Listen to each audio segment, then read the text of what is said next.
আসসালামু আলাইকুম খরগোশ প্রেমিকরা সবাই কেমন আছেন? আশা করি আপনারা সবাই অনেক অনেক ভালো আছেন। তো আজকে যারা খরগোশ পালতে চায় বা খরগোশ কিনে এনেছে বাজার থেকে তাদের জন্য এই ভিডিওটি। তো ভিডিওটা সম্পূর্ণ দেখবেন। আর ভালো লাগলে অবশ্যই চ্যানেলটিকে সাবস্ক্রাইব করবেন, একটা লাইক করবেন, একটা ভালো কমেন্ট করবেন। তো চলেন ভিডিওটা শুরু করা যাক।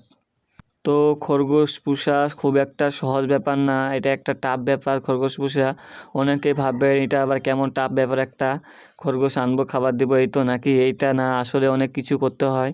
তো প্রথমে আপনারা যেটা করতে হবে, একটা সুন্দর দেখে একটা ঘর বানাতে হবে খরগোশের জন্য। যেমন দেখতে পাচ্ছেন আমার মতো একটা ঘর বানানো হবে, এভাবে মাটির তলে বাচ্চা দিবে। আর যারা ভাবছেন মাটি এভাবে রাখবে না মাটিতে, তারা একটা খাঁচা কিনে নিতে পারেন বাজার থেকে। সুন্দর 400-500 টাকা দামে একটা সুন্দর খাঁচা মিলে ওই খাঁচাগুলো নিতে পারেন।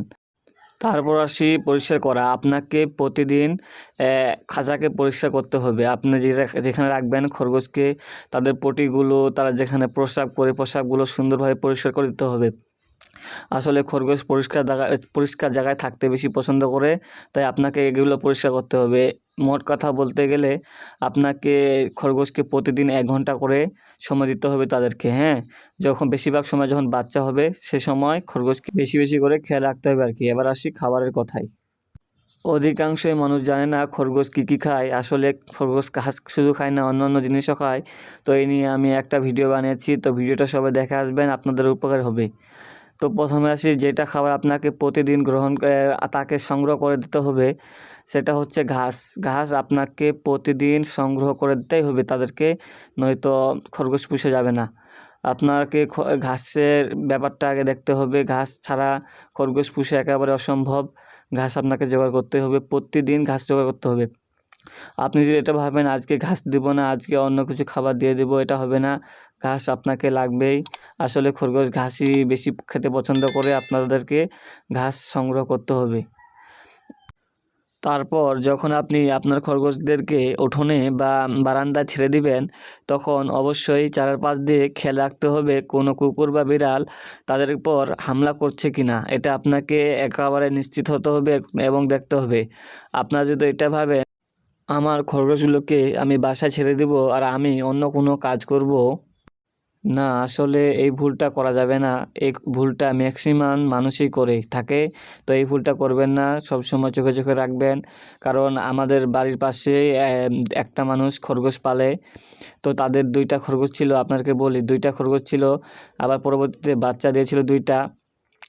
একদিন সে কুকুর ছেড়ে দেওয়ার কারণে কুকুরটা তার উপর হামলা করে বসে। আর আরেকদিন ভালোভাবে না রাখার কারণে বাইরে বের হয়ে যায় খরগোশটা। এই বের হয়ে যাওয়ার কারণে কুকুরটা নিয়ে চলে যায় আর কি। তো যাই হোক, এরকম ভুল কেউ করবেন না। এরকম ভুল ম্যাক্সিমাম মানুষই করে থাকে আর কি। তো এই ভুলটা করা যাবে না।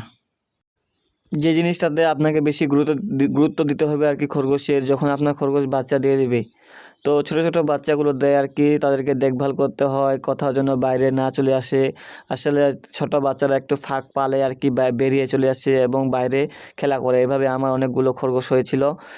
তো এই ব্যাপারটা আপনাকে নিশ্চিত রাখতে হবে অবশ্যই। এই ছোটো ছোটো বাচ্চাগুলো দেখতে অনেক কিউট হয় আর কি, এমন কাজ করতে হয় তাদের জন্য, কি আর বলবো, একেবারে অনেক একটা খারাপ একটা অবস্থা আর কি। যখন তারা অনেক ছোট থাকে, তাদের মা যখন সে দুধ পায় না, তাদেরকে ধরে ধরে দুধ খাওয়াতে হয়।